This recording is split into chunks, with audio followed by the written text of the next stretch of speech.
প্রদেশ কংগ্রেসের প্রাক্তন সভাপতি বিধায়ক বীরজিৎ সিনহার নেতৃত্বে কংগ্রেস এবং সিপিআইএম কর্মীরা বাড়ি বাড়ি প্রচারাভিযান করেন।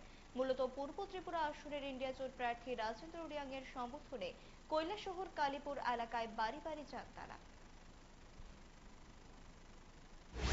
উপজাতি সংরক্ষিত আসনে প্রার্থী শ্রী রাজেন্দ্র রিয়াং এর পক্ষে আমরা জোর প্রচার শুরু করেছি।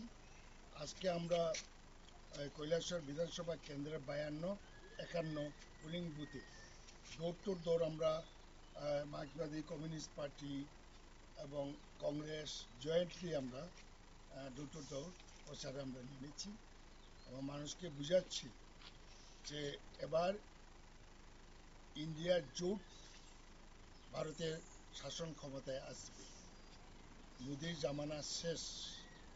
সেই জন্য ইন্ডিয়া জোটকে শক্তিশালী করার জন্য এখানে সবাই সিপিএমের যে দলীয় প্রতীক রাষ্ট্রে হাতুড়ি দেওয়ার জন্য আমি আহ্বান রাখি।